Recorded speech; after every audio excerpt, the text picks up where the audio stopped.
Good evening, and welcome to the regular meeting of the Recreation and Parks Commission. Would everyone please stand for the Pledge of Allegiance?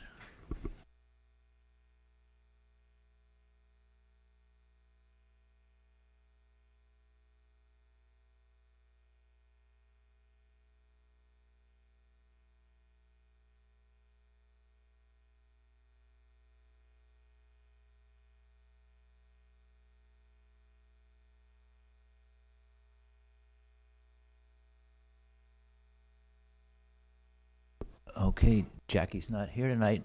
You're doing roll call, please?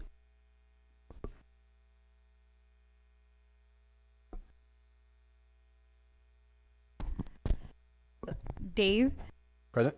Lee, Present. Bob, I'm here. Alex, Present. and Julie. Present. Okay, thank you. Presentations. July is Parks and Recreation Month. Recreation Supervisor Sean Green, Ryan Delgado, Darren Ewell, and Jeanette Gant will share some highlights from their sections in honor of Parks and Recreation Month. Yes, commissioners. So we have all of the supervisors here tonight to present to you a part or a section of their programs that they're very proud of and that they may have improved or enhanced along the way. So I will let them take over. Oh, I thought you wanted me to click, but that's okay. No, that's fine. So take it away. Good evening, commissioners. Thanks for having us tonight. So I looked up yesterday, I did something at City Council last night, which is the 33rd year of Parks and Rec being honored in July for the month of July. So my fellow supervisors and I were going to kind of go over a few things that were not the general things that we have going on as usual. For me, it was something kind of cool that we've just added. So I'm going to talk about my sports section. Maybe a year and a half ago or so, Meredith came into my office and said, we're going to do pickleball in El Segundo. And I looked at her like, hey, crazy lady, what are you talking about? The tennis people are going to be all over me. After a lot of back and forth with Meredith, and, I had never even heard, I'm a sports guy, and I never even heard of pickleball. And I was going, all right, Meredith, can we do one instead of two so the tennis people don't lose it? And after, a couple months of working it out and getting the contracts together, Meredith, you were correct. Pickleball is super. I can say I was wrong on this one. If you ever heard that ball in my office all day long, back and forth and back and forth. So I'm proud of it. It's been pretty cool to be part of the pickleball world and learning about it and kind of quirkiness of the guys out there. So I'm going to kind of talk about my when we put these nets in, Aracia, Meredith, and I kind of had discussed we wanted to grow with some instructors. And so I kind of went in thinking, okay, I'm going to have one. I had a tough time at the beginning, and then everyone realized that we opened a court, and they all kind of came to me. So I ended up getting 5 or 6 people that applied for it. I kind of really wanted to go with one, but when I met these 2 ladies, I knew that I needed to do 2 because they bring such a different feel to the game, and just getting to know them, and I think a lot of people in town appreciate the differences. So this is Coach Annie. She coaches at Riviera tennis and pickleball. She's in Manhattan Beach. She's kind of a well-rounded instructor, very professional. So you can kind of see some of her certifications. She's been around for 30 years teaching and coaching, and she just has a really good group of people that come with her and take her classes. And then the other one, Coach Jeannie came in kind of late, and I kind of talked to her. I was like, picked Annie already. I was ready to go. And then she came in the door, and it was like this whirlwind of happiness and positivity. And I just had a really good feel from her. She's coached for a lot of years, brings a really good thing for us as well. So they both do the same exact classes. They do a beginner and intermediate, but I think if you ever walk out there for a few minutes, you guys will see the difference between the way they coach. Both professional, both great, but I think a really nice contrast in the way that they coach. So it's kind of nice to have both of them. So they've been busy. And then another thing that I wanted to talk about tonight that I was pretty proud of is Jeannie and Annie and another one of the tennis ladies or the pickleball women came in and proposed doing tournaments. So we had our first one on July 6th. We had a clinic and demonstration, because there's so many people that have never even seen what the sport is. What's it about? What are you doing out here? We had 12 sign up for the July 6th one, so I'm excited to see how the next 3 are going to go. So that they sign up with us, and then the Annie and Jeannie and Mary, they run the tournament for me on Friday night. So I'm hoping to see that kind of grow. $10 a person, or for the demonstration, and then the tournaments are $20 a piece. Friday nights 5:30 to 7:30. So that is something new and fun in the sports section. Thanks for having me tonight. Hello, Commissioners. My name is Jeanette Gant. For those of you who I haven't met, I'm in charge of the aquatic division here within the city. I realize now, guys, we messed up. We forgot a slide, and it was that our proudest moment is Sean Green was actually granted Employee of the Year this past year. So sorry I forgot that slide. As you were talking, and I thought I should have gone before Employee of the Year. Forgot that slide. All right, so back to aquatics. So not long after I started with the city, we had the underwater egg hunt. For the underwater egg hunt, it was actually a floating egg hunt. They weren't underwater, so nothing to worry about. We had about 139 participants, and we staggered heats broken up by age groups, just like the classic egg hunt you see over at Rec Park. However, this one was in both the small instructional pool and the larger competition pool for those who were a little bit stronger with their swimming skills. During the event, we had the diving boards open and open recreation swim, which I think people really enjoyed, and of course some music going on. Each heat had one lucky winner where they got a golden egg, and the golden egg got you a prize basket and then a commemorative 75th anniversary plunge towel. It was a big hit, almost a bigger hit than the basket, surprisingly. And then our next event was the Slide into Summer. And so there's our slide there, still holding strong. It was on June 15th. We had 75 residents and non-residents as well. So during that time, everyone, even adults, got a chance to take a turn on the slide and use the diving board in the smaller pool and recreation as well. So that was a really great kickoff to summer event. And then we have also some new additions to our programming. Had to put that one in there, a little twist.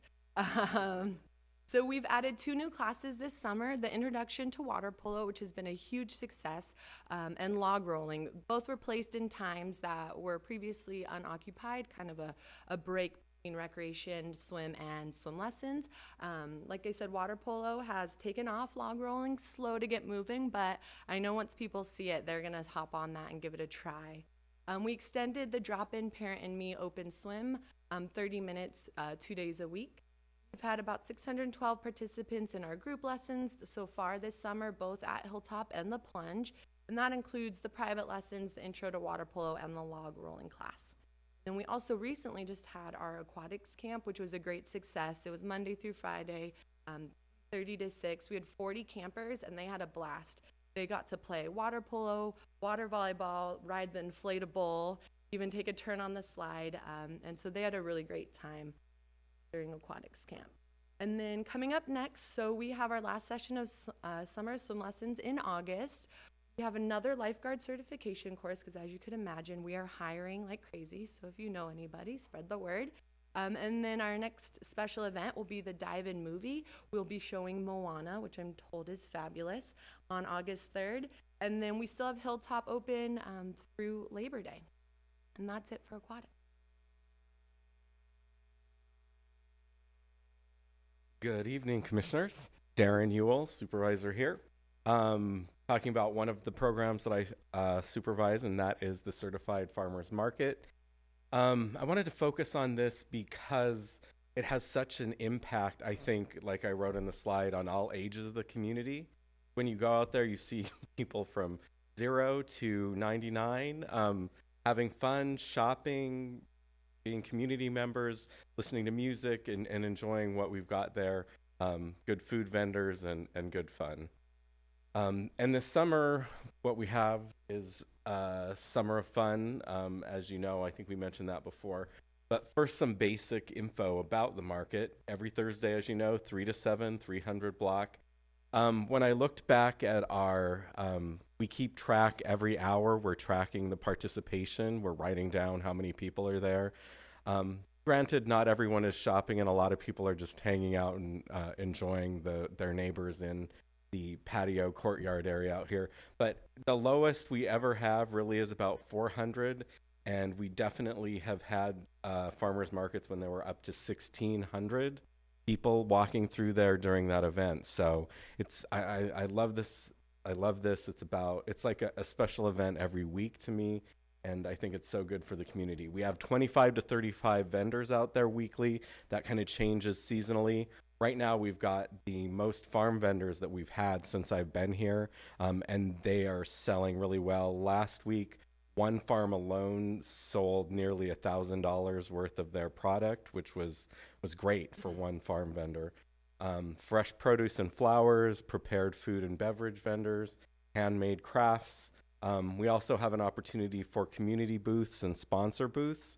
So many weeks of the year, you'll see nonprofits and civic organizations with a booth there talking about what they're doing in the community or selling tickets to some of their events or just sharing the good things that they do.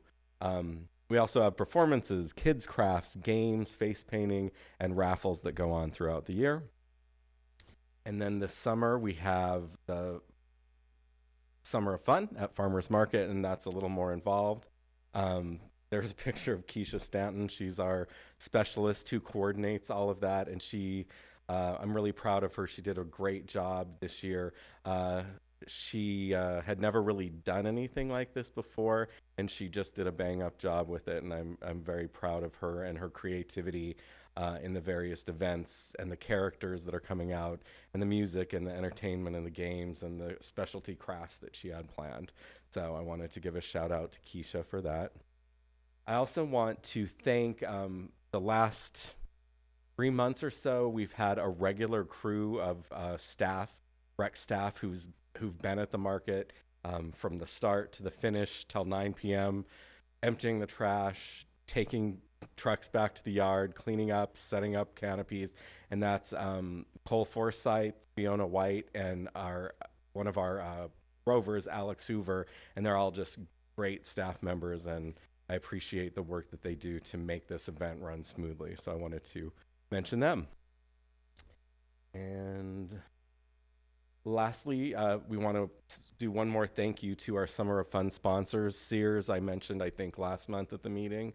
And then Altura Engagement Marketing also jumped into the game and sponsored us with $1,000. So they'll be at the market starting tomorrow for the next 4 weeks, and also helped offset some of our costs for the bouncers and things like that.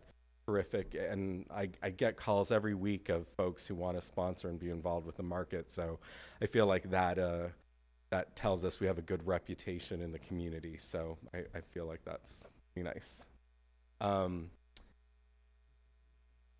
Okay, so one more thing I want to mention that's not in the slideshow, and because it's a little bit of an old school kind of program, but in the best possible sense of that phrase, our El Segundo Youth Drama Program coming up. Mary Poppins performances will be August 9th, 10th, 11th, and 12th at the high school Performing Arts Center. You'll start seeing these around town. The kids and the staff are working really hard on that production right now. We're trying to spread the word and get some ticket sales out there. We'd love to invite all of you to come to that event. Please just let me know, and tickets will be available to you. It's a large venue, so we don't plan on selling out. So please let me know if you or any of your family would like to attend. Thank you. And commissioners, how are you all doing tonight?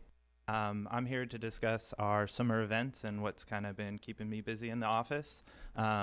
Really proud of the way 4th of July, our summer concerts have turned out this far. We've had well attendance throughout those two.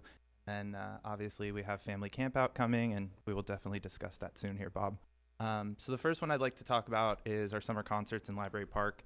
That's what we kicked off our summer events with. Our first one was on Father's Day. I believe that was June 17th, and we had Surf's Up play. They were a Beach Boys tribute band. They were awesome. They were completely excellent. I think Beach Boys and dads kind of all go together, especially being a few miles from the shore. So we had great attendance that day. There was about 12 to 1,300 people in the park. As you can see, we do crafts and various games throughout. So El Segundo is going to have a generation of championship hula hoopers here soon. And, you know, it's just been good turnout. That was my first experience at the summer concerts, and it was just a lot of fun to see the kids kind of running around the park, parents enjoying the music. Just a really nice experience. Our second concert was Bobby Barron and Barbara Morrison. Barbara Morrison's a well-known jazz singer in Los Angeles. She kind of brought her own crowd to it. It was really neat seeing people swing dance and just really enjoy her performance. There was actually probably, I think Sean had mentioned, one of the first times he had seen, there was kind of a following that she had and people asking for autographs and various things like that. So Community Cable took some different angles and different shots on that performance, and I got an email today. They should have that wrapped up pretty soon. So take a look at that one on El Segundo TV. This Sunday, we'll be having Kelly Ray perform. She's a country singer, so she'll have some original songs as well as a lot of covers. Kelly performs at Disneyland pretty regularly on both coasts, so out here and in Florida as well. And then our last concert, we're going to have Midnight Run. They're just kind of a really fun variety band. They're going to play music from the 60s all the way up to yesterday, so make sure to get out to those ones because there'll be food, and we'll have some food trucks, Fat Quesos out there, as well as Papusa and some other vendors. 4th of July was another, that's one of my personal favorites. I always enjoy working the night at that event. Sean worked hard getting some of the community groups. We had 15 groups out there, various high school groups, members of the community from the women's club selling the classic eggs and breaking the confetti eggs over people's heads and fundraising throughout the year. So once they hit high school, they're able to donate some nice gifts to school. We did our traditional water balloon toss and our sack races and things like that. Staff member Jessica Romano coordinated that activity, and high participation as usual. Really, really good turnout. And then Kiwanis and Rotary Club did their, I'm sure you guys have seen the pie eating and the watermelon eating contest. Lots of participation, lots of events, and we thank those groups for all they do, donating the pies and the watermelon to make that happen. Once we turned the field over to the night, we had Main Street Band playing out there from 6 to 9, and when I say 6 to 9, it's 6 to 9. They do not take much of a break at all. Just good classic tunes. Saw some people dancing in the crowd as well, enjoying that. And then our 3 national anthem singers, Gianna Summers over at the high school who teaches choir. We work with her each year to find different national anthem singers. So this year we had 3, and they went up there and knocked it out of the park as always. And then our attendance was really well this year. I apologize, I was out today, so I don't have the numbers in front of me. But our pre-sale was over 700 families came and got wristbands for the event. Sales were over 700 in the evening and then about 100 in the day. So we had quite a bit. All those fields were very jam-packed throughout the day. So if you'd like, I can get you those numbers later. And then our last event is going to be Family Camp Out. We're shooting for 300 people out on the field this year. Working with 2 of our specialists, Ben Martinez and Terrence Wilson, on putting the event together. It'll go from Saturday to Sunday. We'll open the field at 4 o'clock, let people come out and put their tents out and get ready for a night under the stars in Rec Park. We'll have crafts and games, and we'll be barbecuing burgers and tofu dogs, turkey dogs, trying to cover all of our different bases, get as much out there as we can for the people. We're going to be showing the evening, I believe it's Minions and Despicable Me will be our movies for the family. So those were kind of the winners animation you can't go wrong with. And we'll have some, beanbag toss and other different things out to kind of highlight that event in the morning.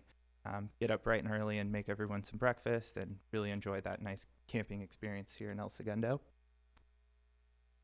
And our last one I like to highlight is, if you can kind of see in the middle picture, we've had some yard signs out and some different banners. One of my responsibilities at work I oversee is our social media and marketing. And with July being Parks and Rec Month, it's really special to me. I enjoy our summers. Every day I'm hearing, like Sean said, the park's full, it's busy.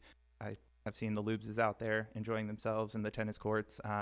So it's a lot of fun, and I want you guys to show us what you enjoy about recreation. So we've been utilizing the hashtag ShowUsYourSummer18. We used that hashtag last year for the first time. We had the sign out on the field, and I think we had 1 or 2 people use the hashtag.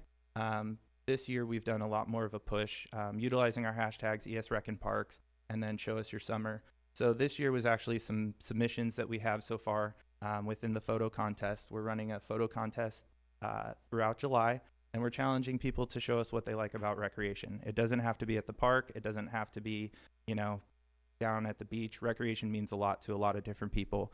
Whether you're at the lakes and, see some of the natural animals are out there, down at the beach, it can mean a lot, and it can take place all throughout this community. So we want you to just kind of hashtag it and show us what you enjoy. So one of the pictures on the left was a family having just a picnic in the park, kind of enjoying themselves. The middle picture, apparently Lola Dog has her own Instagram. So it said down below that she really enjoys the park because there's lots of squirrels.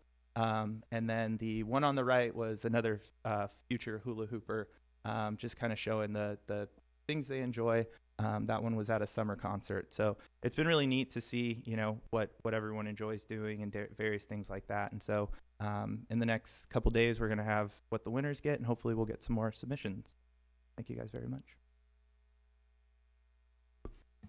Thank you for that presentation. Go ahead. Commissioners, do you have any questions? No questions, just thank you for what you do for the residents. Any questions down here? You do? Go ahead. I had a couple questions. I thought they were all great presentations. A question on the farmers market. You had mentioned sponsors. What is it that you offer the sponsors, and what is it that you're looking for? So specifically during the summer of fun, because there's a lot of extra expenses affiliated with it, that's kind of when we're really liking to get sponsors. However, we are accepting sponsors at the farmers market throughout the year. It can be as simple as a one-time booth fee to have a presence for $250, and then that can sponsor a craft or a specialty guest or performer for that week. But really, it allows, it's the only way for a corporate entity to have a presence in the market. We try to keep it really pure to food and produce and handmade crafts. But a lot of corporate entities locally love it and want to be involved. And so sponsorship is the way they can do that. So it's available year round. But like I said, we do push it a little more during the summer because we have greater expenses for the fun activities and things we're offering to the community. Okay. That All right. makes Thank sense? you. Okay. All right. And the other question was, during 4th of July, I noticed because I was working in the Babe Ruth snack bar and then sat in the bleachers. Normally, the bleachers are pretty packed with people paying to sit in the bleachers to watch the fireworks. But there were maybe only 25 or 30 people sitting there. Were you guys not selling the wristbands for the bleachers this year? No, we didn't do it last year either. That was kind of an area where just within the sales and everything that was happening, it hadn't been full. We had observed it. God, that might have been 2 years ago, I think, the first time we did the sales. And I know we didn't do them last year because, one, it's not really the primest location for watching the fireworks. And so all we really try and do is make sure there's some handicap or some, please respect and have that area for handicap seating and keep that area clear for that. But it wasn't one where we noticed a lot of bodies going towards and putting staff out there and feeling the need to kind of control that area because there's a lot more people that want to get onto the field than just in those bleachers, we felt like. Okay. All right. Thank you. Thank you. I have one for Darren. Can you come back up, please? Making you work, sorry.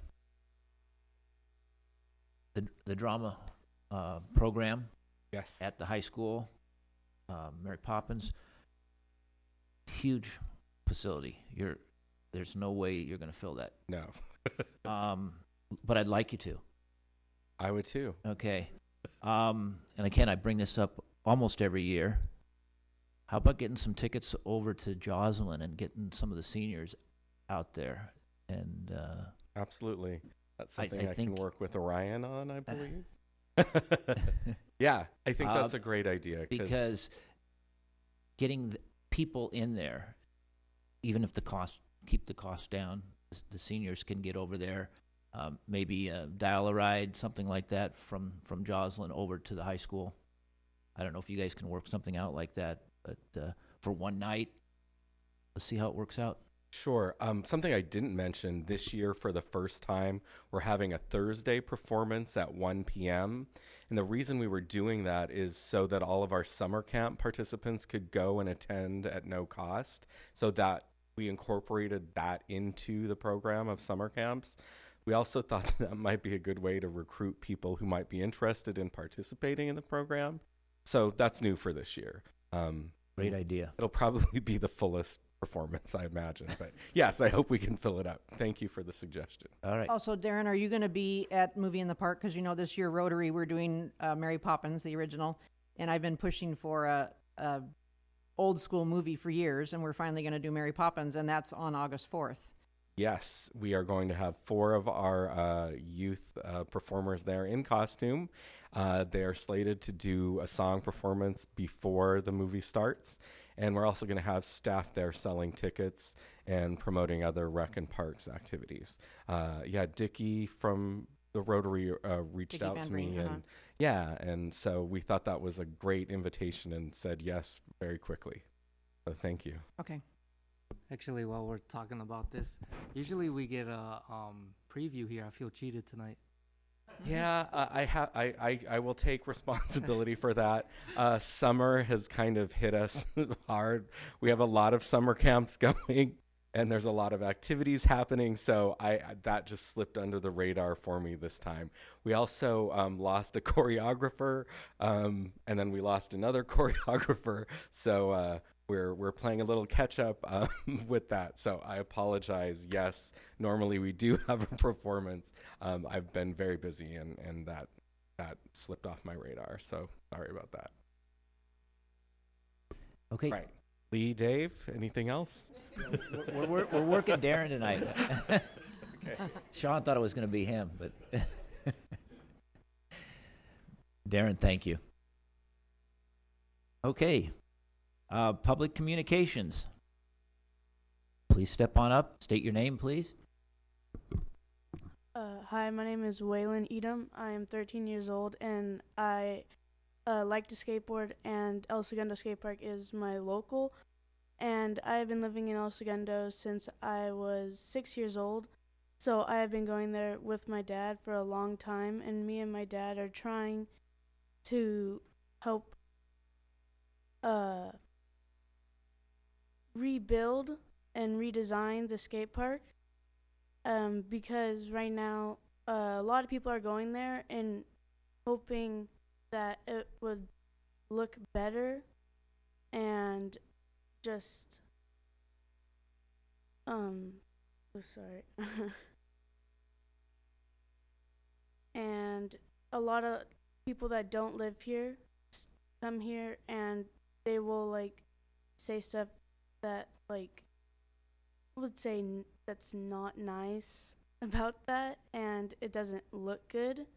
And we would also like to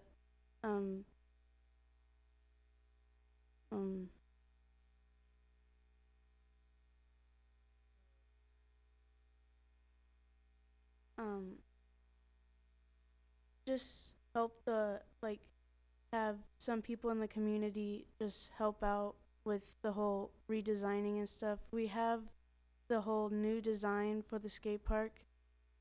I have it on my phone, and I have it up on my fridge, actually. My dad has been trying to help with this since Robbie was at the skate park as the manager, and we would just like to help renew this. Thank you. Thank you. Anyone else? Okay. With that, we'll close public communications. We'll move to the consent calendar. Approval of the minutes of the Recreation and Parks Commission regular meeting of June 20th, 2018. Anybody have any changes or? Move approval. Is there a second? I second. All in favor? Aye. That's 5-0. There's no unfinished business. New business. We have a little bit here tonight. Number 1, consideration and possible action regarding the election of a Recreation and Parks Commission chairperson and vice chairperson for a term to expire in June of 2019. The recommendation is to elect one Recreation and Parks Commissioner to act as the Commission chairperson for a term to expire in June of 2019. The second one is to elect the Recreation and Parks Commissioner to act as the Commission vice chairperson for a term to expire in June of 19. So with that, we will open the nomination for chairperson. Well, I would like to nominate Bob Moda to be the chairperson because I've tried it once before and it's not nearly as easy as I thought it was because he makes it look so easy. But I would like to nominate Bob Moda for chair. We don't need a second, so all in favor? Aye. Aye. I guess that's 5-0. With that, we will move to the Recreation Commission vice chairperson. And well, I will nominate Lee Davis. He's doing such a great job. I had that one time. Huh? That's messed up. All in favor? Aye. Aye. Aye. That is 5-0. Yeah, you made that one very easy. Thank you. Okay, we'll go to number 2. Discussion and possible action to assign or reconfirm commissioners to various subcommittees, including the Youth Sports Council, Aquatic Subcommittee, and the Golf Course Subcommittee, and further discuss creation of ad hoc subcommittees for special purposes. So the first one we're going to do here is the commissioner to the Youth Sports Council. I am on that already as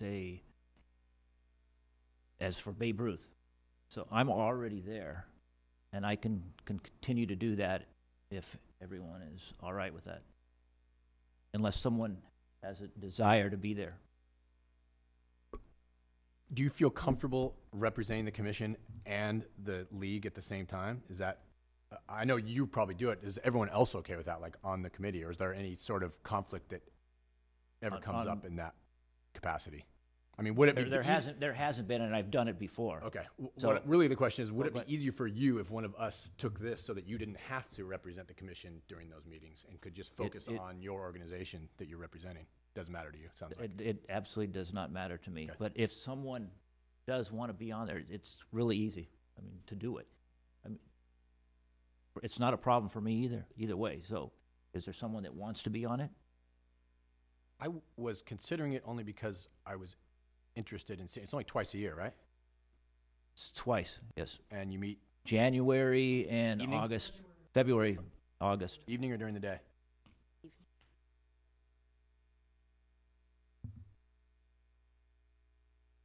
I wouldn't mind, Okay. but I could just go as an observer. I don't have to be the representative either. I mean, It's right? not a. Is it open to it's- the public? Yes. It is. Okay, never You mind. know- you I'm know going to what? make this easy. Dave's got Why? wants to be there, and I think you should. I'd like to nominate. Oh, thank goodness. I was just hoping for someone would nominate. Right. There you go. So is it, Dave? You're it. All All right. in favor? Aye. Aye. There, that was easy. Okay. Golf course subcommittee. One commissioner. Right now it's Alex, right? And if it's all the same, I'd like to continue. All in favor? Aye. Okay. Thank you. One or more commissioners to the aquatic subcommittee. Right now, Lee is there and Dave, right? Everybody okay with? How long do you think that's going to continue? I really don't know. I would say probably, once the new center opens, There'll be other committees that will be sort of managing the oversight and operations, the new center. And so the idea with this was that it would be temporary. And so I could see it probably ending within a year. I think that Lee is absolutely critical and needs to be on there with his expertise for sure. And I would be happy to continue on, but I also, if someone was super interested, I would give it up as well. Well, I mean, what else is there and what else needs to be done? Well, I'm wondering what these ad hoc committees, and I think that's where I'm going to head to Meredith right after. Yeah, this was just an open-ended item. I think got it. last year we kept the item open-ended in case you wanted to have a discussion about the creation of any new committees if something was on the top of your mind. For instance, a few months back we had the capital projects prioritization, and two of you sat on a subcommittee for that. So if there's just something that you wanted to dial into and work on a little bit more closely with staff, not in the open public session, then this would be the time where you could create a new committee, do that, or we can always bring that back at any time if there's a need. That could come back at any time.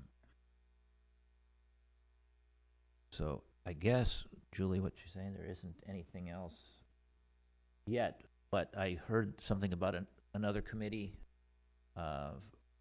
for in the aquatics. Aquatics Ad Hoc Committee. Yeah, there's another one that's coming up. Is that correct? Yes. And when is that going to start? Probably in the next couple of months. We're still formulating really the roles and responsibilities, but it looks like that committee is going to be more of a strategic planning type committee, or the creation of a business plan, or really helping sort of put some vision to the next 10 years of the aquatic center, and really from a business perspective, how to make that sustainable.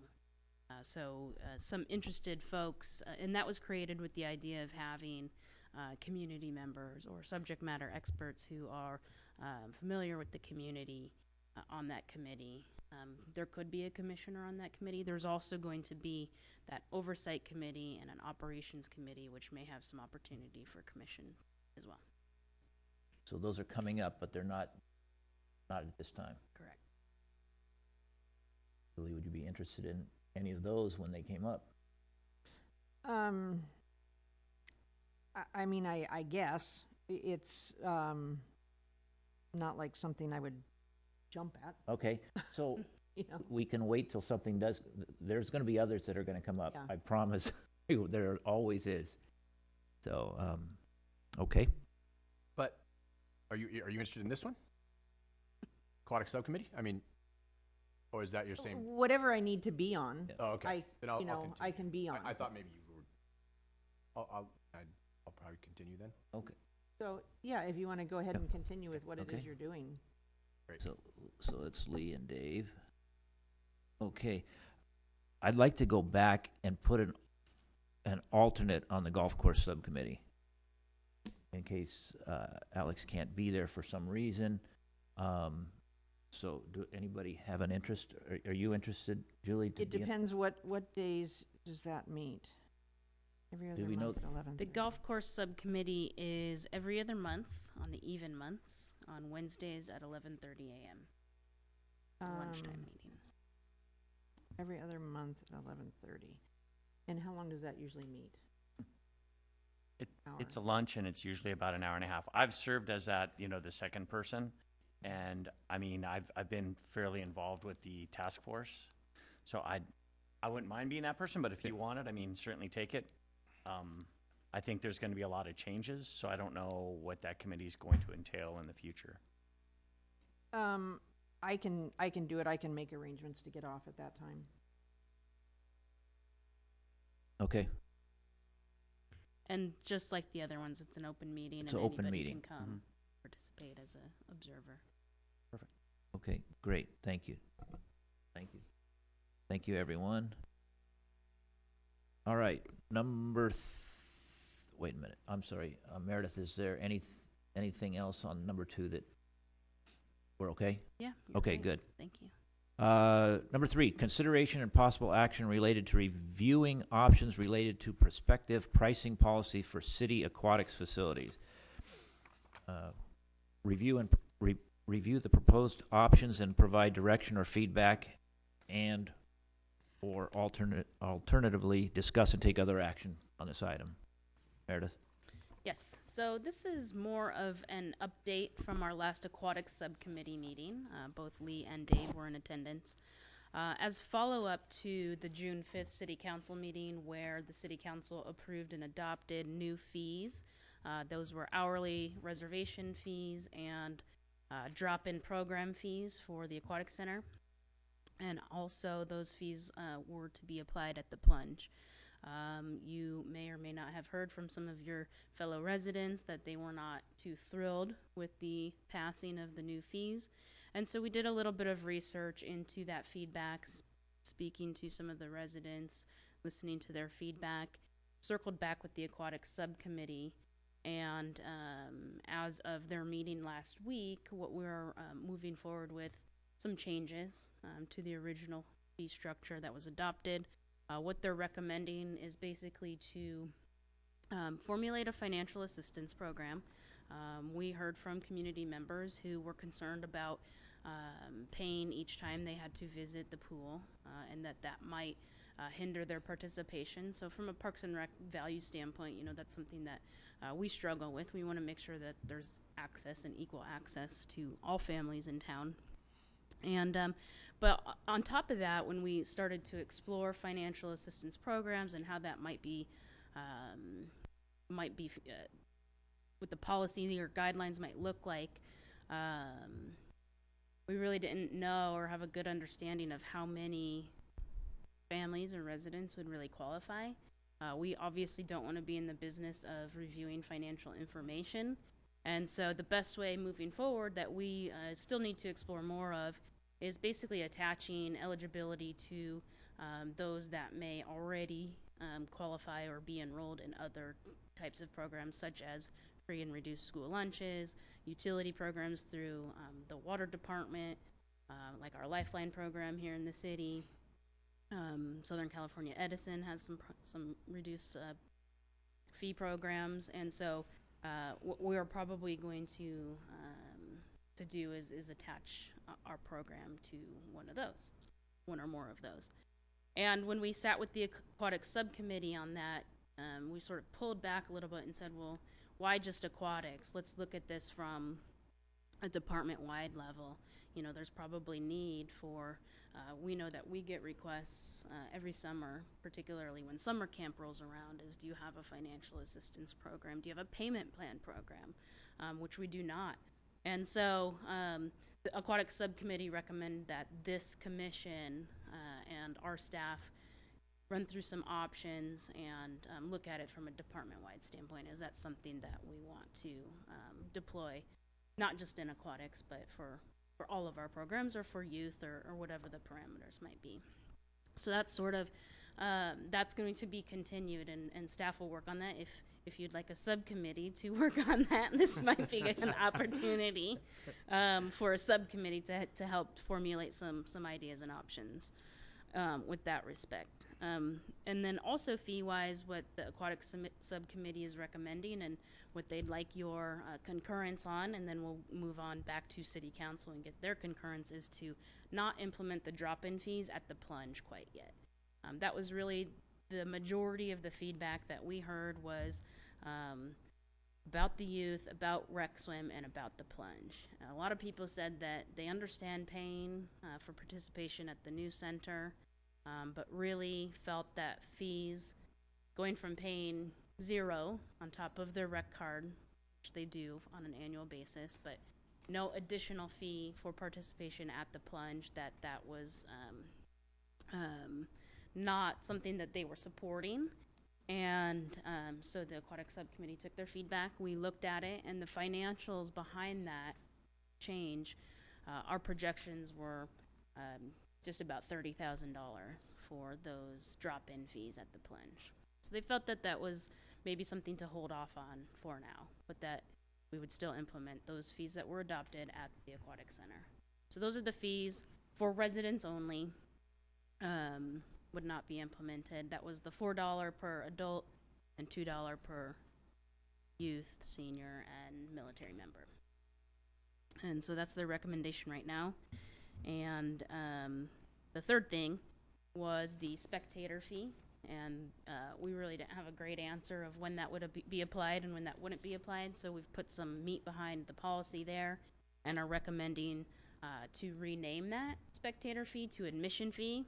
Felt spectator fee was maybe not fully aligned with really the intention of it, and that we would intend to only charge it for large-scale meets or tournaments that had more than 2 teams participating, and also anybody who was wanting to visit the facility, enter the facility, but not participating as a spectator or participant, and really just coming to use the showers or the restroom facilities.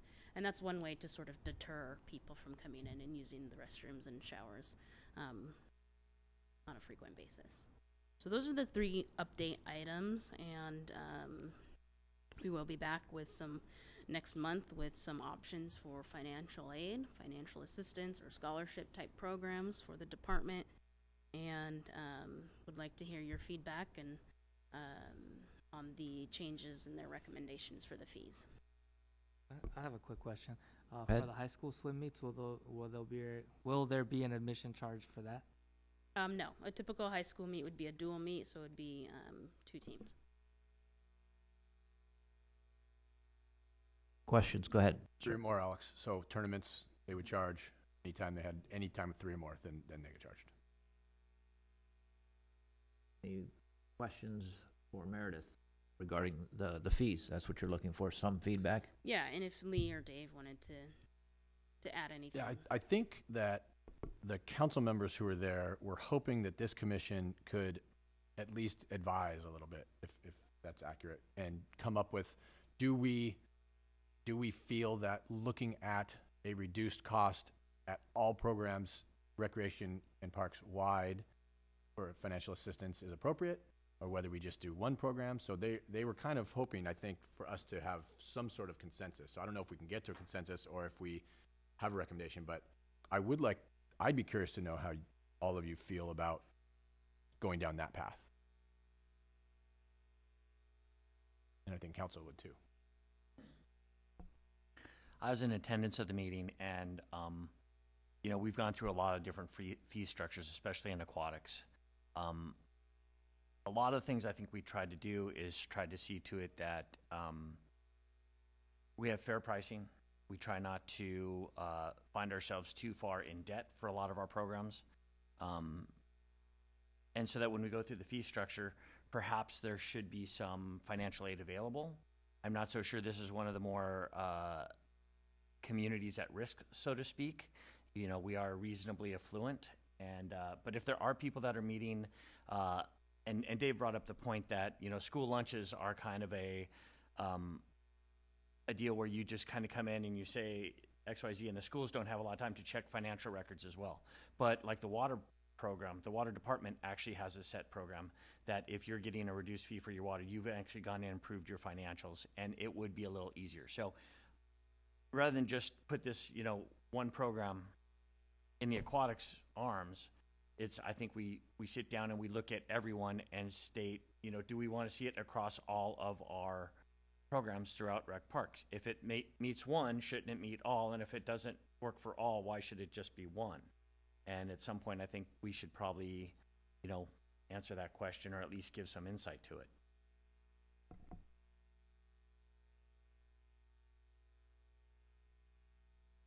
I think I can kind of speak to this, being a volunteer for 20-some years with CASE, that a lot of people kind of have the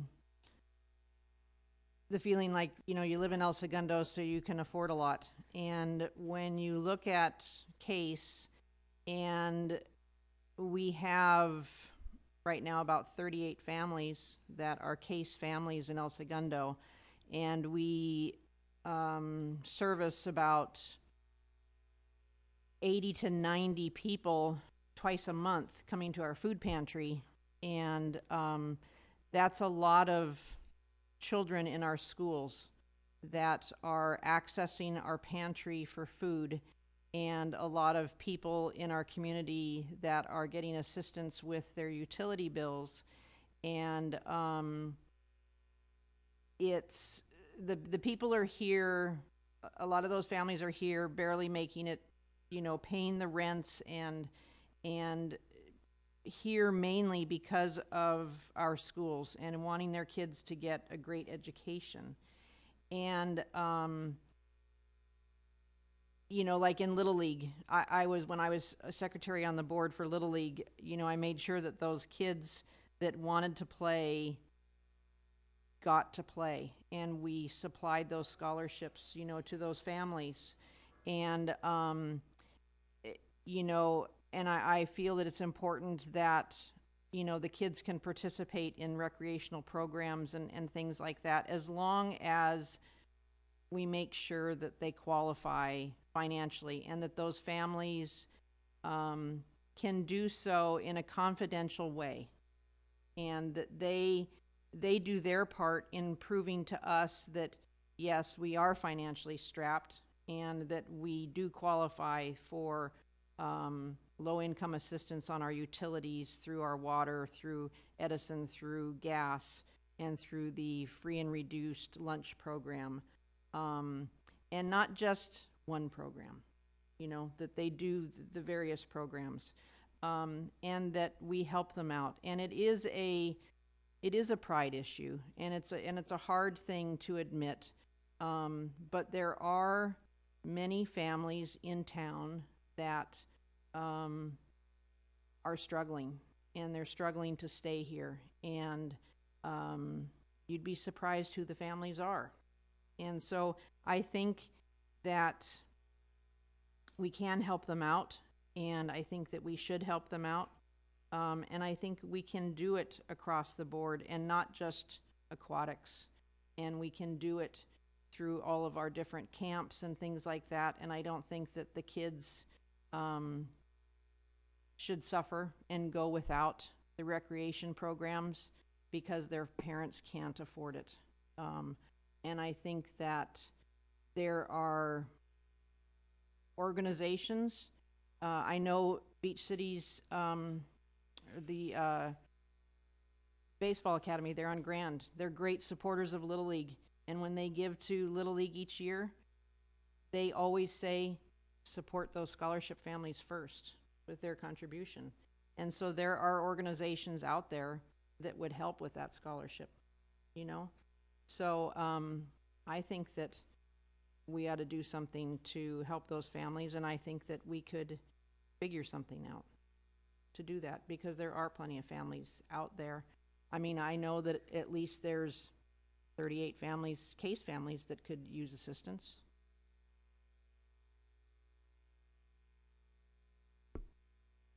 Meredith, you're going to come back next month with some sort of plan and give us some more information.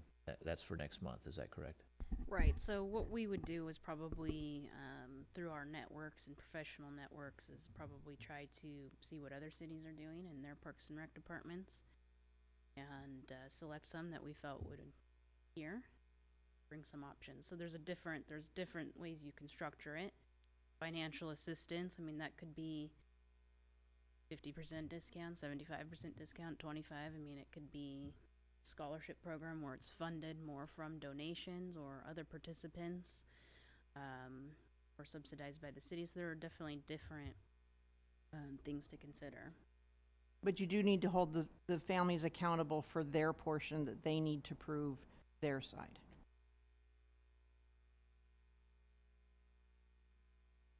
Yes, so the plan was to come back on this.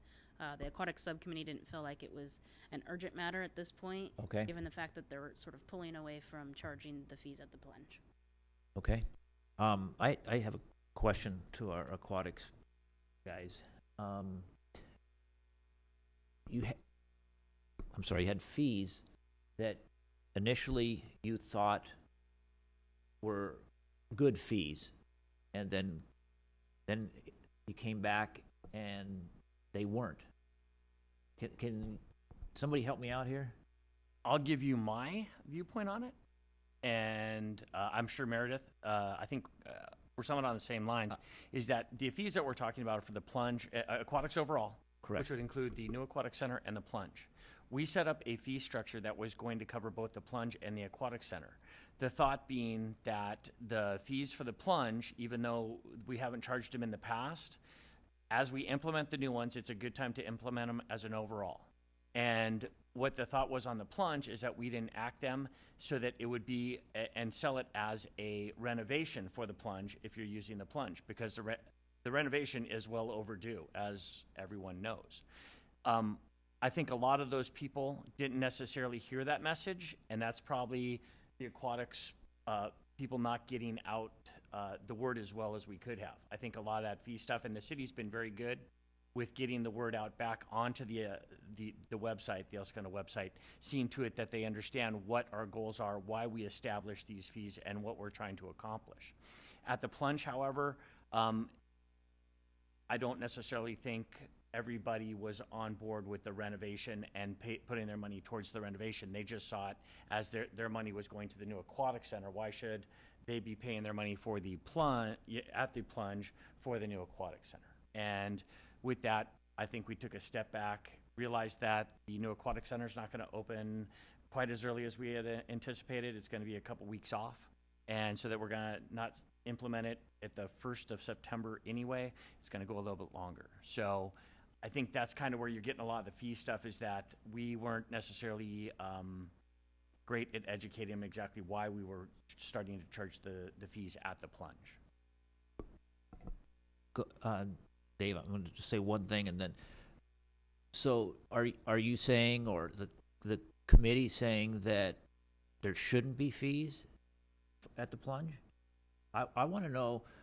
I spent 1.5 years on a task force for fees for recreation and parks, and when it got to the plunge, everything got taken right off the list. We all, during our time doing on that committee and on that task force, there were fees, but council, when we brought it to council, they deleted all those fees. Is that something that you see is going to happen again? Because you guys came up with fees, and then I'm hearing we're backing away from those fees. Is it almost like the trash? I think what you're saying is nobody wants to pay for it? I think what you saw was that they just took it off and left it as a never again thing. And I think what we're going through right now is we're going through a delay on the fees till we, are able to properly introduce the fees for the plunge. I don't think they were necessarily received by the public on how we intended them to be. So I think you're going to see us revamp the fee structure and the announcement of it, so that it makes more sense and people can see what they are paying for and why they are paying for it. So, to what you were saying, do I think they're going to just drop them flat out for the plunge? No, and if they do, I would say that would severely hamper renovation efforts for the plunge, and do not want to see that. So I would be in favor of seeing us make sure that we are very avid at instructing people why they are paying those fees. A couple things. There was a comment during the meeting that $30,000 a year will not necessarily impact the ability to renovate the plunge, that amount of money was not significant enough to change the timeline potentially. That was one comment. Number two, the way the subcommittee works, there's no vote, right? So there were several strong personalities in the room who felt that this was the right way to go. And there were various levels of support for that, but ultimately that was the consensus that moved forward. But that still has to go back to the council, right? So this is still just their recommendation to us, and then we're going to recommend to Meredith, and then Meredith takes it there. Number three is it was kind of wrapped together with the free and reduced, or with, coming up with for people who can't afford it as easily. And so this was kind of I don't want to say it wasn't directly related, but there was a little bit. So there was a little conversation of, okay, so if we're going to impact, if there is a program that our kids in those families are participating in, it's probably the drop-in open swim at the plunge, or it's going down to park and hitting the wiffle ball round. Those are the ones that they are. And so if we're not going to implement that, or that's a concern in the community, there was a little bit of give and take there. And then last is, I believe there are only 3 programs that this affects, right? The open swim, lap swim, and one other. Is that accurate? Swimnastics. Swimnastics.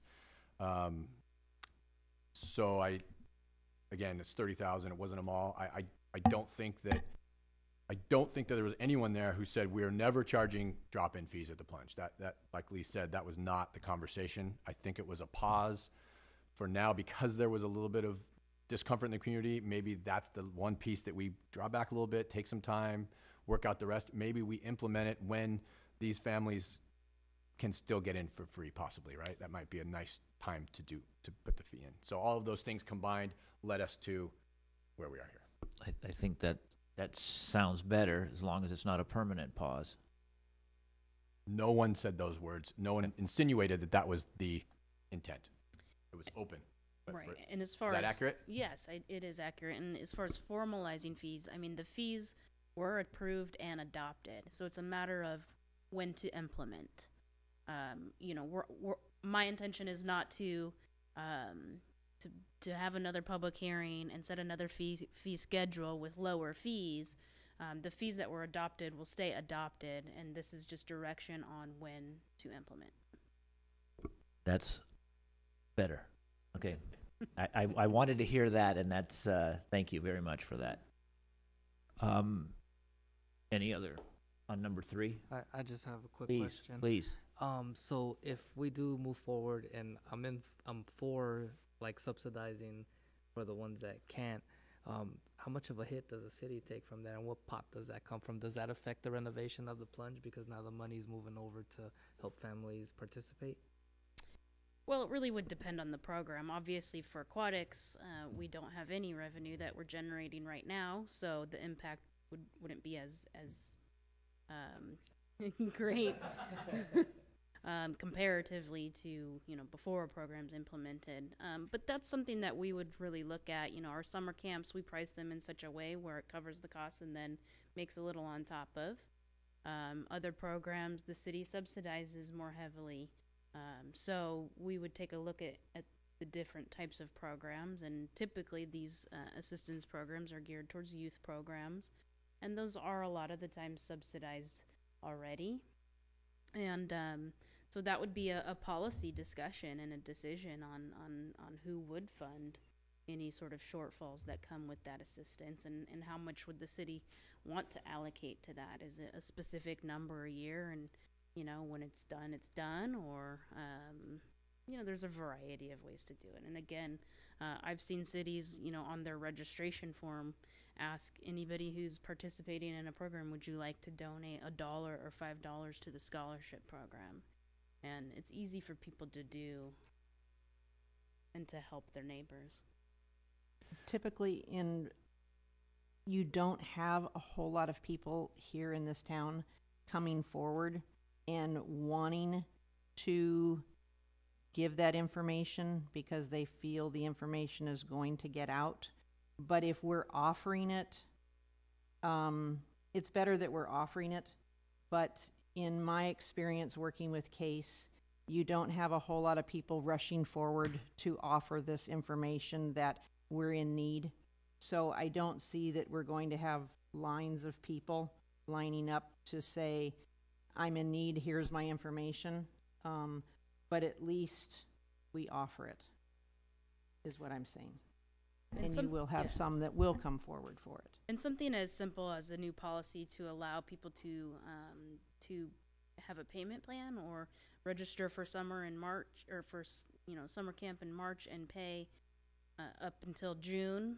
We don't currently have that. So even something like that where we get the full amount but allow them to pay it over time is really helpful to some families. And Alex, in my mind, to your question, the goal of a program like that would be to draw kids or families, draw people into the program who haven't been able to participate in them before. And so in my mind, it rounds out a class that isn't full potentially. And so it's actually only revenue for us, right? If we have a class of 15 and it can take 20, but we have 2 or 3 on scholarship, that's no cost to us. So I don't think we'll see current participants say, oh, by the way, I've been paying full price for the last 10 years, but I'm on a subsidy program. I don't think that will be what happens as much as hopefully we'll see kids who have never been in the program start to join it. So I think that, I don't know what I'm answering anymore, but that was my hope for it. Like when I think about that type of program, it's getting new kids into classes that aren't even full, potentially.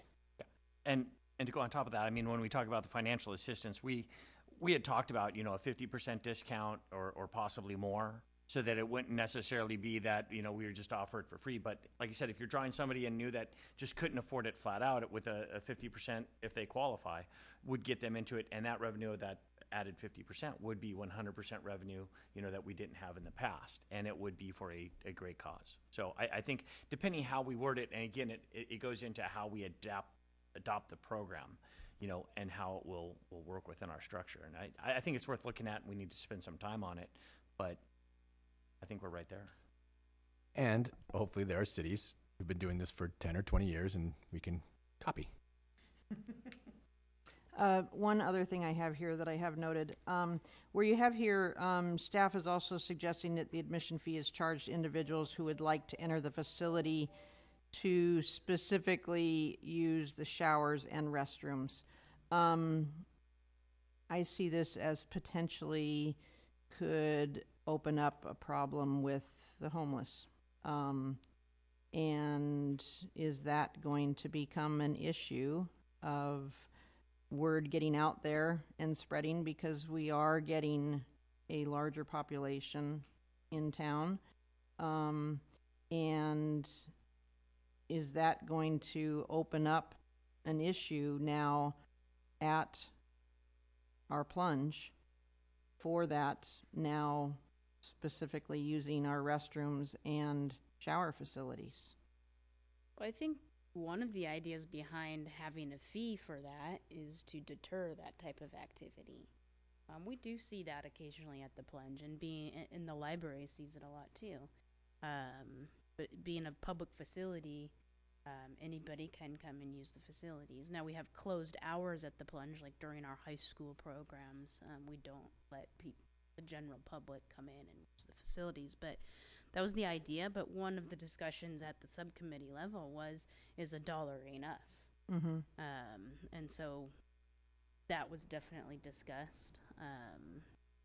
And I think this is something that we will have to monitor, and Jeanette, being at the site, will definitely have to keep her eyes open on people are being forthcoming if they're doing that. I mean, some people might say, I'm here for a program, walk in, use the restroom, and leave. So, I think typically with those types of facility users, there's a pattern, and you get to know their pattern, and you would address it case by case. So, yeah, it could potentially, I don't know that it will draw homeless people for that purpose, but it being $0, I don't know that wouldn't draw homeless for that purpose either. So we don't know. Because I think it's something that we ought to keep an eye on. We don't know. Okay. Anything else? Did you get your feedback? Yes, I think I did. Thank you very much. Okay. Moving on to number 4. Consideration and possible action related to modifying the hours at the El Segundo Teen Center, posting new signage to reflect the new hours, and implementing a new El Segundo Teen Center logo. A couple of recommendations, but go ahead, Erisea. Thank you. Good evening, commissioners. Before I get started, I wanted to say thank you to my staff. As you can see, programming, it's not just adding a new program. Sometimes it's looking at a program, seeing how you can enhance it, how you can correct some issues, maybe even add something to it to make it pop just a little bit more. And so I often challenge my staff to see if they can do that. Can they look at the programs they already have? Can they look at the facilities they already have? Are they being effectively used by the public? And I'd like to say that they've been able to do that with all of the programming. So that was a beautiful segue to where we're going to go now with the El Segundo Teen Center.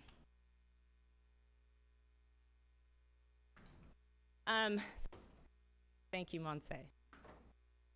So tonight we're going to look at the hours of the current hours of the El Segundo Teen Center, as well as some other issues that are coming up because of the hours of usage. We're looking at how the hours don't align well with school hours.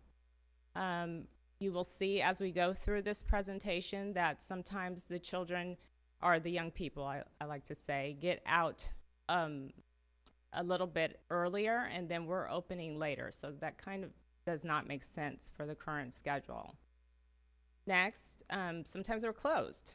And so now the teens don't have access. So they're starting to climb the gate to get in access to the skate center.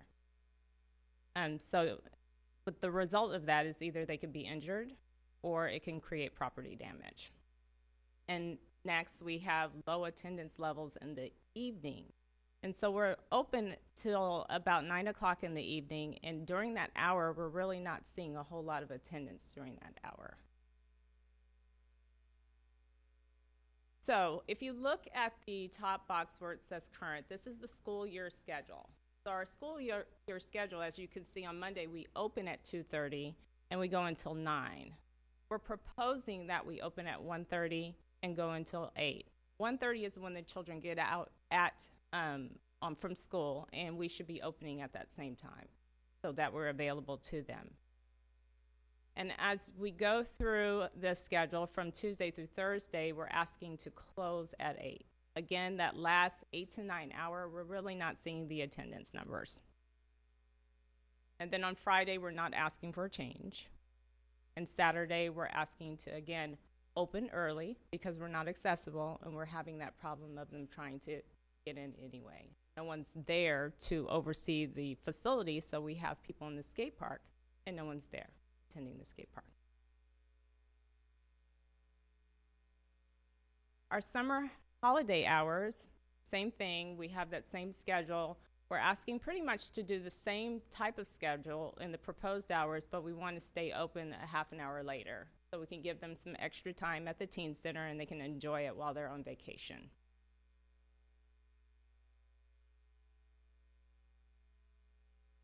These are our skate park hours. The current hours have this break in the day, which really doesn't make sense. We're closed for a half an hour and then we open right back up at 2:30. Doesn't make a whole lot of sense. We might as well open up at 11 a.m. and stay open through the 8 p.m. hour. It just doesn't work well with the schedule. People are waiting around for a half hour. Doesn't go well with staff either. And so again, we're asking to close at the same time at 8 p.m. The skate park hours is, if you look at it and you compare it to the teen center hours, you can see that they are closing and they're more aligned with each other. That way we can have staff there at the teen center and still have oversight at the skate park. So we'll have people on staff that are overseeing the activities, and if there's an injury that occurs, there's staff there and they can attend to it, to where if it's not being supervised and someone gets into an accident or they have an injury, then we don't have staff there to oversee it. And again, summer holiday hours, we're asking to add an extra half hour from 8:30, until 8:30. And then we're also going until 11 p.m. on Saturday. So again, there's that additional time during their off time. It's okay. There's that additional time during their off time where they can enjoy the skate park hours. So we tried to look at the fiscal impact of this, which it's pretty minimal. You can see that we used 2 staff during this period of time, and their hourly rate is $12.45, and it's about a half an hour each day over the 40-week period, and that's during school. We tried to break it up 52 weeks, and you have 40 weeks in the school year and then 12 weeks in the summer holiday, give or take a few days here and there. So as you can see, the total comes out to $498 during the school year for that additional half hour. And then during the summer holiday, we have an additional 5.5 hours per week, which comes out to 1643. And our annual impact is the 2141, give or take. It's not that we're requesting more money right now. We are only, I believe, 59% spent of our part-time budget for the teen center. So we have the budget there to use. The end of the fiscal year is almost here, and we're only 59%, so we can actually squeeze this time in there.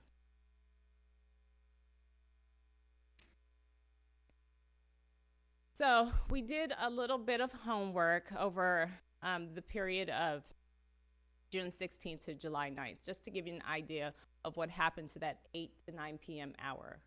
So during this time, we're seeing over this period, this entire period of time, we've seen 38 teens come into the teen center during that time. That averages to about 1 to 2 per day. And so you have these 2 staff members staying there until 9 o'clock, and you might have 1 or 2, and sometimes no one in the center. So it really doesn't do us justice to be open that late. Also, it kind of encourages our teens to stay out late on school night. We are open late Friday, Saturday, and Friday and Saturday, not Sunday. And but Monday through Thursday, we really should be encouraging them to get home at a decent hour. Well, how does this help? Of course, it will provide better accessibility to the teen center. During their hours, it won't encourage late hours. It will also prevent, well, it won't prevent, but it'll deter our young people from climbing over the fence to get access, possibly getting injured and damaging the property. Right now, some of the fencing is collapsing a little, and we have to go ahead and repair that as well. So we want to try to make it as accessible as possible to our young people. And then the last thing is it will be more effective use of staff time. Staff can be there up until 8 p.m., maybe do some cleanup at that 8 p.m. hour so they can prepare for the next day and go ahead and close down. Are there any questions so far before I go into? Dave, I know I saw you writing. Yes, I did too.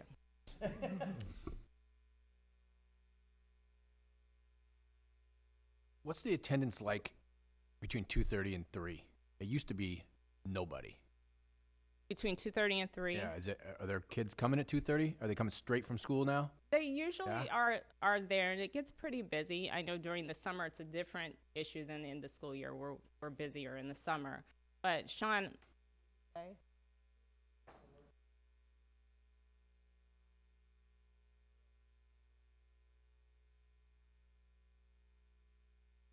But not dead enough to consider eliminating that half hour.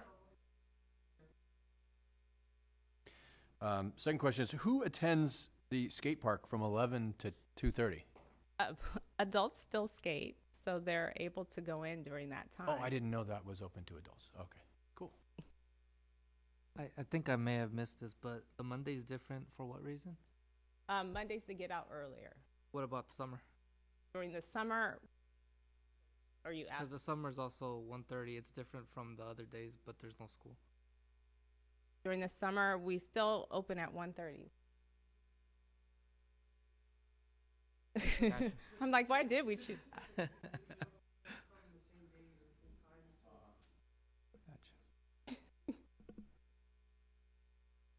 Thank you for working this out for us. I had a question. I see the closing times like on Friday and Saturdays, 10:30 and also proposed 11:30 and 11 o'clock, but isn't curfew at 10 p.m.?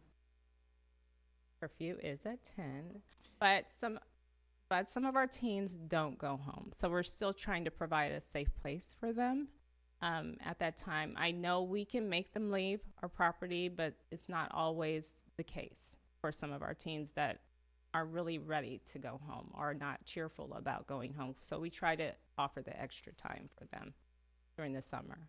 So what does that do police department wise when now at 11:30 the kids are out the door and walking home? What does that do police department wise when if the police are stopping them and they're saying, "Oh, well, we're coming from the teen center," and the teen center just closed at 11:30? I'd like to think we have a good relationship with the police department. I'm always coming from the angle of we are preventative medicine for the police department. We provide a safe place. We provide activities for the young people to stay into.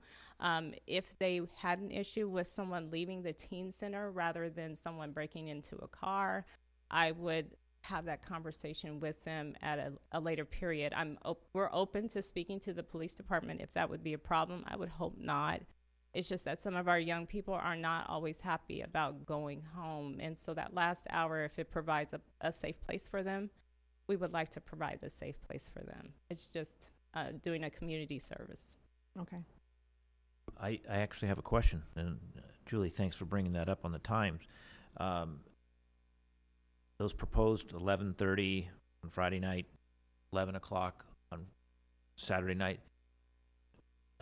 Did you ask for any input from the police department on those times? Sean, I believe that Shauna did speak with.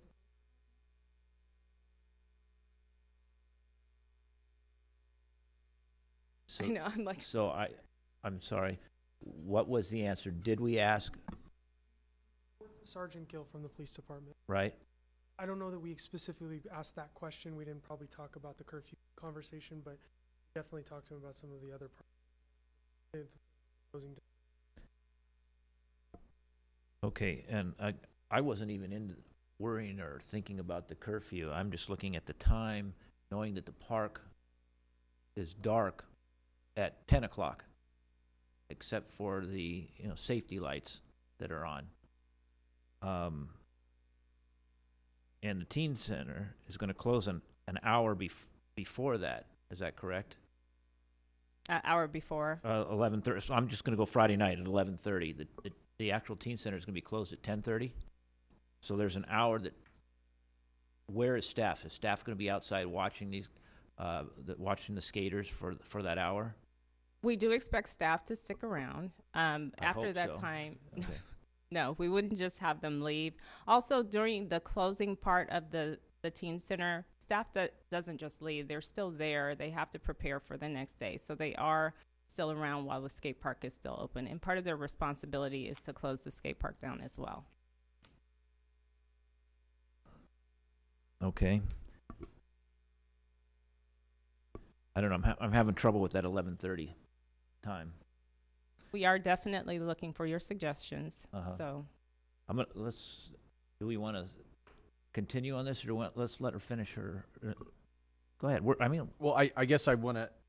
It's always the same answer, but I just want to make sure if this gets implemented and there's a problem between 10:30 and 11:30, you can always back it off at any time. This isn't written in stone. Correct. Just part of the answer, right? And what you're saying, I think, is you may not be willing to even try it out because it seems pretty late. It doesn't seem pretty late. It is pretty late. Okay, so I'm okay to listen to the rest of your presentation. The next part, this is called the Teen Center logo. So the staff has designed a logo, and they would like to go forward with it and implement it and have it on the building somewhere, of course, throughout the property. So on any of their items that they might give out to the public. So I just want to go into a few things of why it's great to have a logo. So with the Teen Center, teens are always very, how can I say, they're a little territorial. And so they like to know that they stand apart from anyone else. So we're trying to give them something where they can feel ownership to the Teen Center.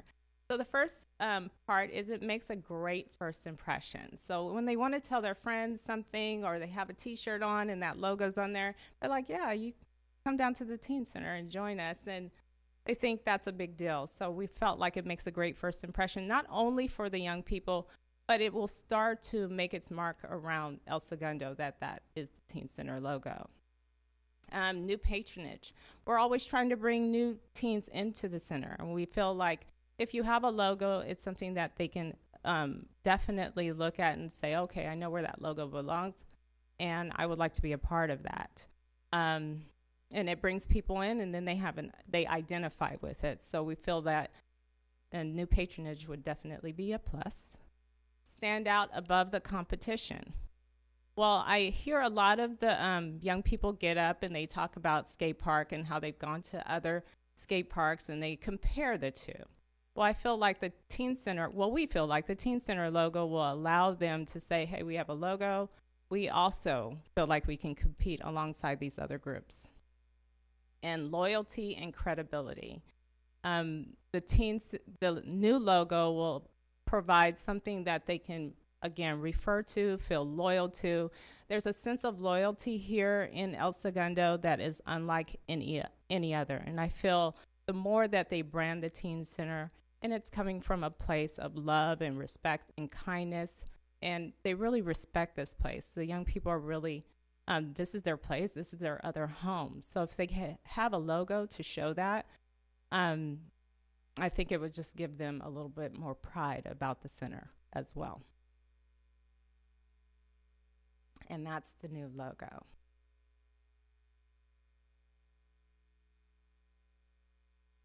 I'm like, any comments? Everyone's staring at it.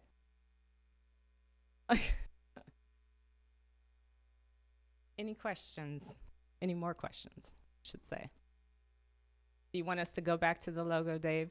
Seemed like you were soaking it up. Oh.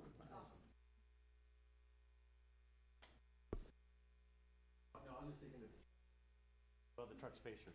Yeah, why do you, I don't know if there's Sorry. might have to. Cracker trucks. Any questions? Questions? Well, no, anybody? Questions? No, are we going to go back to talk about Friday and Saturday night? I am. Logo's an awesome idea. It's great. I love that you're, regardless of how this ends up, that you're readjusting. I mean, this probably should happen every 5 or 10 years to current trends and everything, right? So it's been a while since I think it got adjusted. So I'm happy with all of it. I think just have a couple things to get feedback on, and we're good, right? You want to start, Bob? No, go ahead.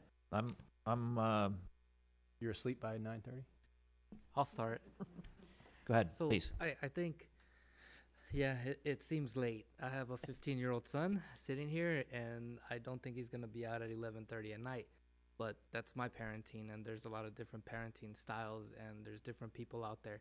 So if my son were to go hang out at 11:30, I would much rather be at the teen center than at the parking lot of the Travel Lodge. And so when those are our choices, it's easy to say, yeah, why not? It's Friday night, you're at the teen center. Sure. Thank you. Yeah. What's the current attendance on a Friday, Saturday night during the summer at the teen center after the hours of 9:30 to 10:30? I believe it tends to fluctuate, probably bigger on Friday night. How many? Yeah, I mean, just ballpark it. Again, there's lots of different parenting styles, and I'd have a difficult time with my 12 to 15-year-old or 10 to 15-year-old. But again, I'm just curious, how popular is it? It's interesting for me because I come from I was at the teen center with Dave when I was 15 years old and 17 years old and doing all this stuff. So for me, answering the question, I'd say 50 to 75 is what we're going to see. And it fluctuates throughout the summer and depends on That's when. per night?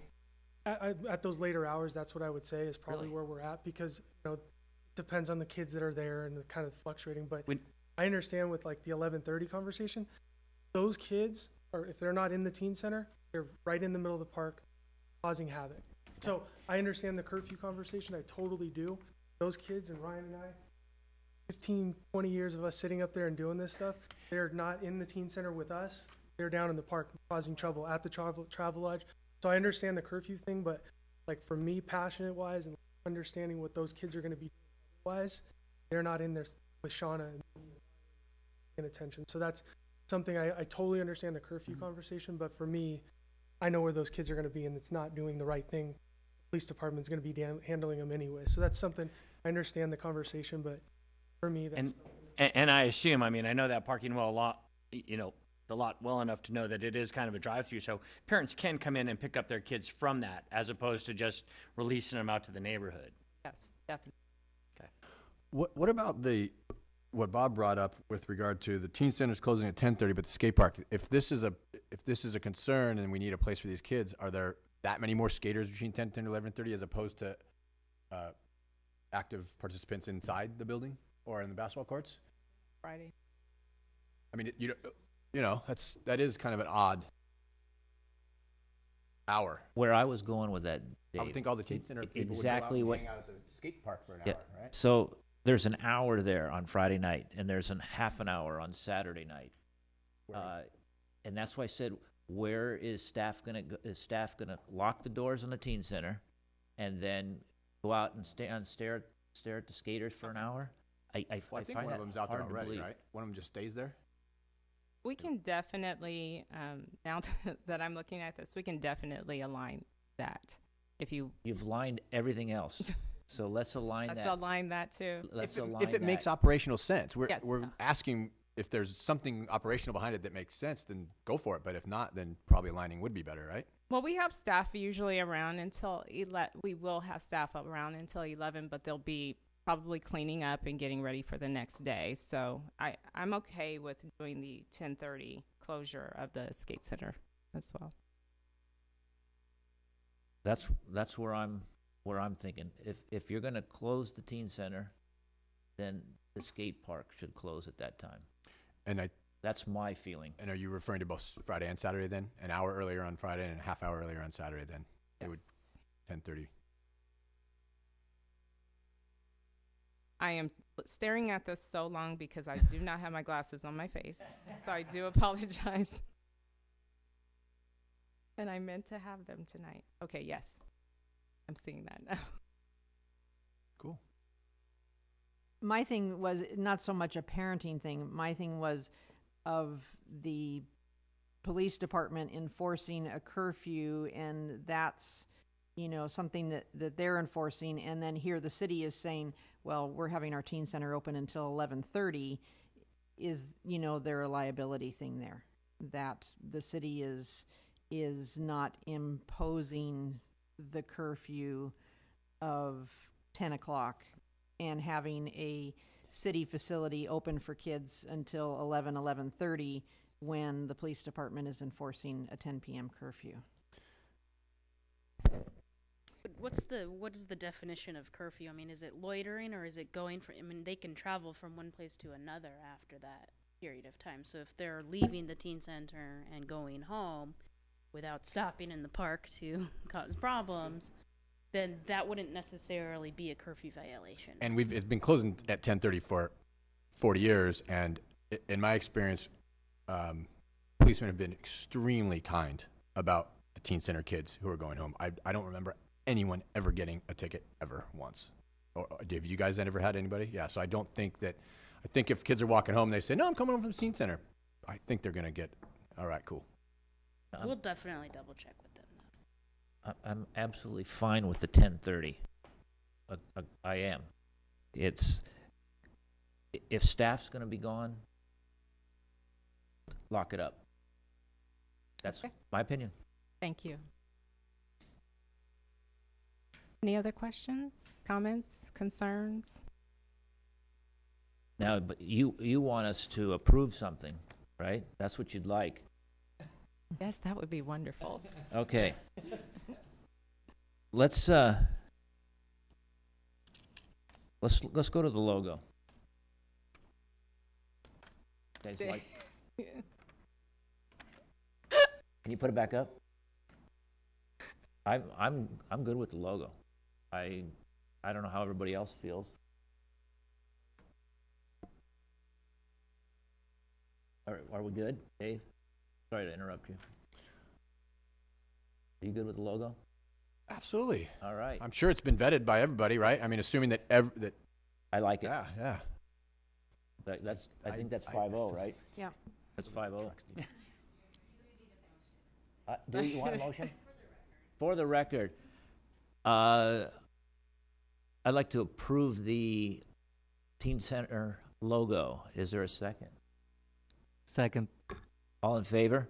Aye. Aye. There's your They motion give and Monse carried some 5-0. work here.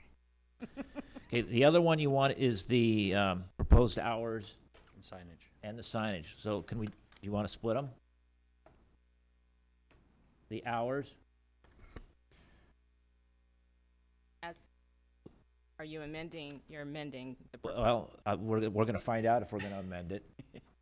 Well, can we just, if you're going to align those, should we also be looking at the 8:30 and 8 o'clock? It looks like there's a couple discrepancies between Teen Center on Tuesday night. Tuesdays closing at 8:30, but the skate park closing at 8. I mean, I don't know how important it is to have it all lined, or if it doesn't even matter.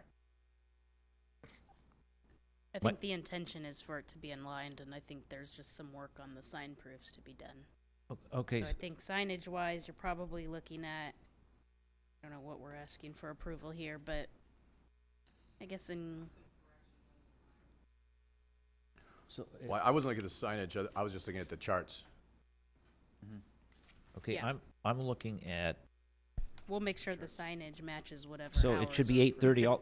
Am I looking on the side? Right. It should be 8:30 all the way across. Is that Yeah, correct? it looks like that might have been a typo on Tuesdays. On Tuesday it should on be 8. summer in the Is that skate park. correct? Are you possibly, looking right? at it? Yeah, I see a couple. Can't see it because of her glasses. Ryan? Right. Okay, so Tuesday just needs to be fixed on 8:30. Okay, that's great. Is that what you were talking about? Yes, Okay. that was the item. And then on Friday and Saturday, in the summer, I'm talking about, 10:30 Yes. on Friday and Saturday. Everybody okay with that? I'm asking, and then we'll ask for a motion after Friday and Saturday was what? Was 10:30. 10:30. So basically staying, well, it is staying at, Center and skate park are aligned. they're all aligned at that point. That's what it appears. So and this is the signage and the hours. Am I missing something here? Sure. Anything else? I think it was just those three. Just those three. Those three. It appears. I move that we approve the hours and the signage as amended. Second. All in favor? Aye. Aye. I? That's 5-0. Thank you. Thank you. So much for being simple. I knew we could get it done. Okay.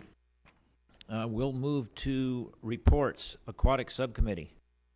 You're up. I think you've pretty much heard You it heard in it. the last, in the last few comments over pricing and everything else. That was our meeting.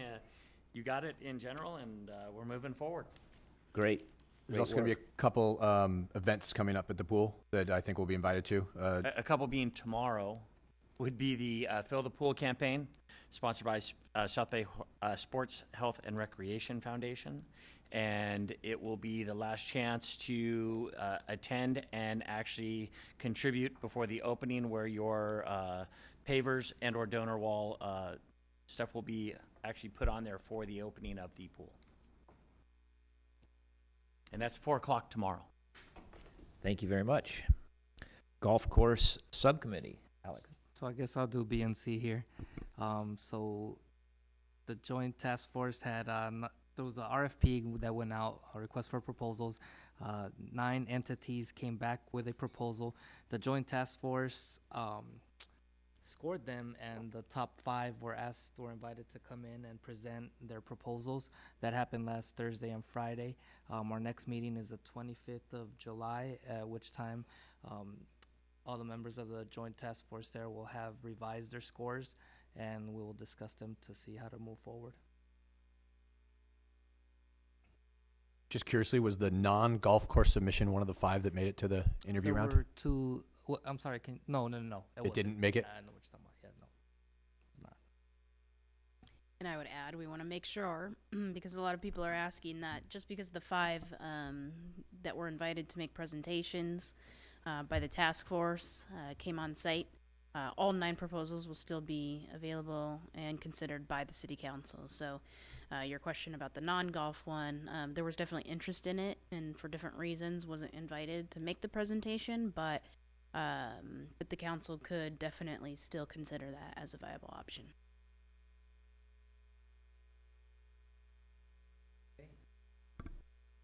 Thank you. The Lakes Task Force. That was Same it. thing. I think you handled both together. That's everything. That's why I Nope. prefaced with I'll go. for Wanted to B do and it C. all. Yeah.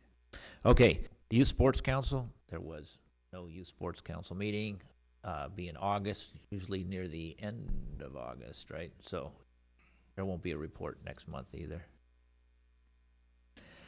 Okay, department staff reports. Erisea.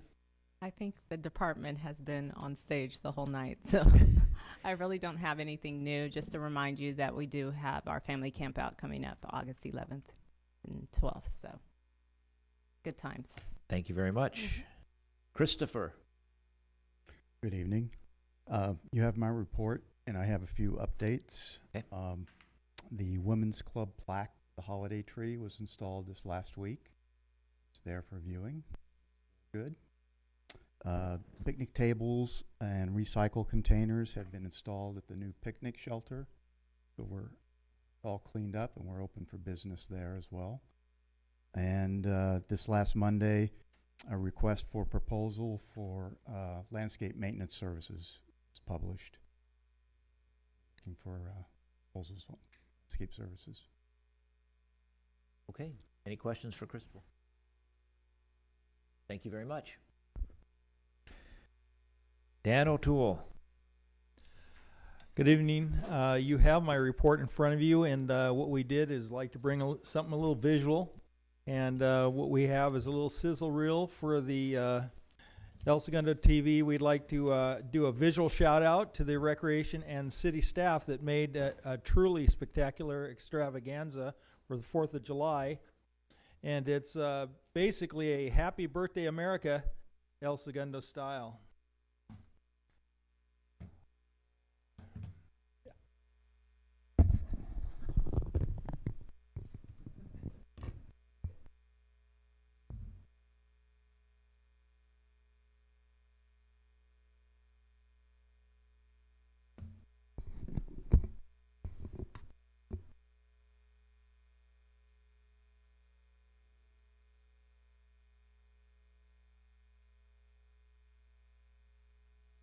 I'm the AV guy, by the way.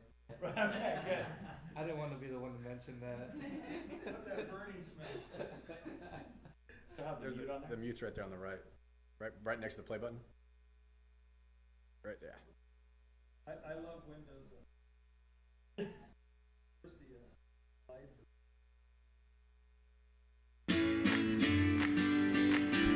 Happy 4th of July, Happy 4th of July.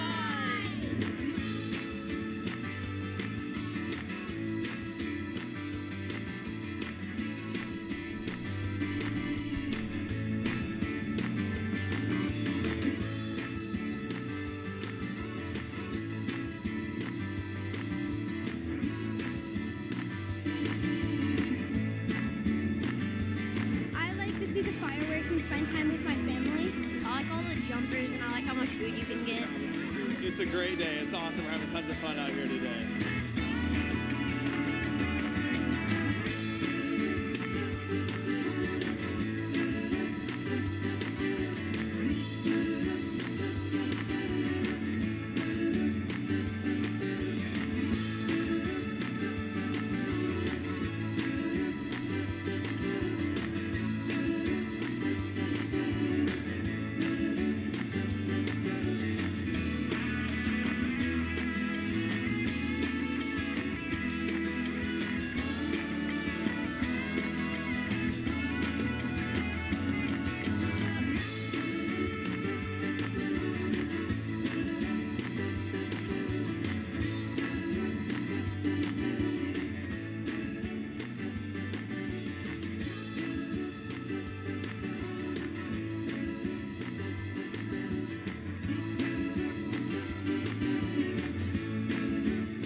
remind everybody that this is all about Independence Day and the pursuit of liberty, happiness, and freedom.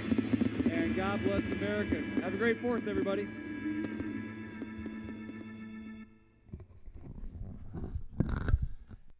Congratulations. Also, I'd like to say that we are in the spirit of promotions and stuff. We already have Movie in the Park being promoted on our channels and El Segundo TV. Also, we will be at Fill the Pool tomorrow.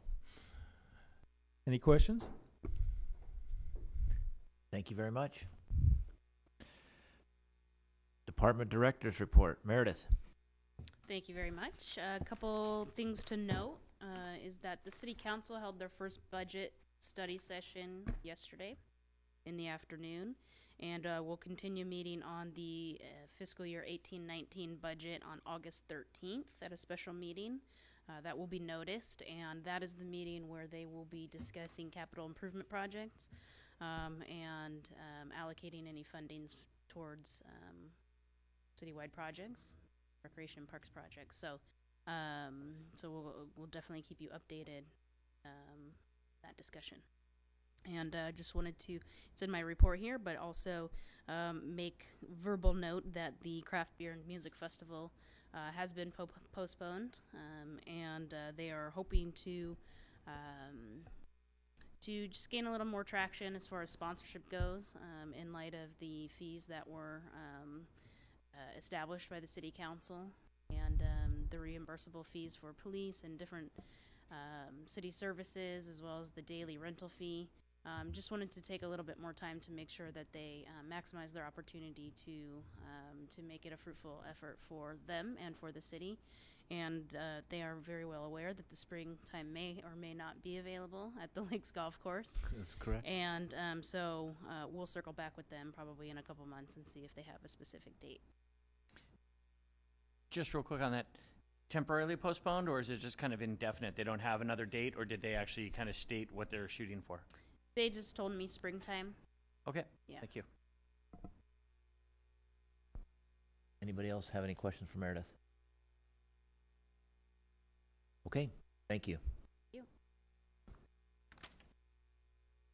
We are at Commissioner comments. Commissioner Stolnak.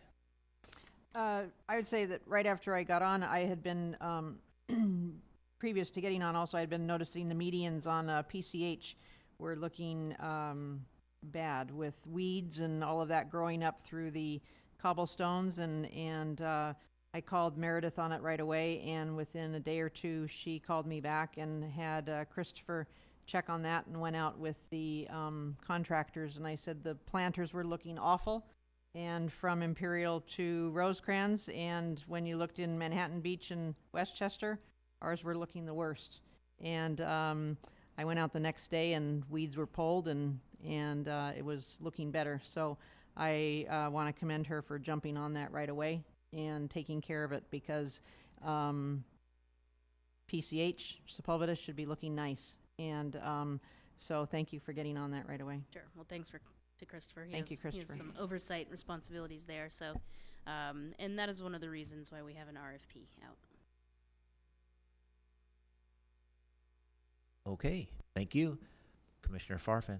I just want to say thank you to Waylon, I believe was his name, the young man that came up for public announcements. I wish he would have brought his schematic of what him and his dad had designed. So if you're listening, come by next time.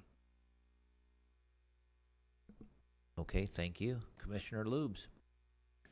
No comments. Vice Chairperson Davis. Kind of reiterate, Waylon was great. I sympathize. When I was his age, I used to just have a tough time at public speaking, but he did a great job of thinking his way through it and making it way through. And I agree with him. You know, I'd like to see something done with the skate park. It's just, you know, like any given project, it's going to take time and organization. And I hope he stays with it. And I'd love to see his drawings as well. Back to Ryan, I was able to get down to concerts in the park, and I saw Barbara Morrison. She was great. My wife and a few family members were there, and we had a really nice time. So I want to thank you all for that. And what I got. Thank you. I want to thank staff all of you for coming out, even the ones that left. And I get it. Long day. Thank you for sticking around for this. It's a lot of work, and we appreciate it. The community appreciates all your hard work. Like to get the community out to the drama production for Mary Poppins. It's a good thing. And go down to check out, get some tickets, or Clubhouse, and get some tickets and get over there. There's quite a few shows. And with that, we'll move to public communications. Seeing none, we'll close public communications, and we'll adjourn to the next regular meeting on Wednesday, August 15th at 6 p.m. Thank you, everyone.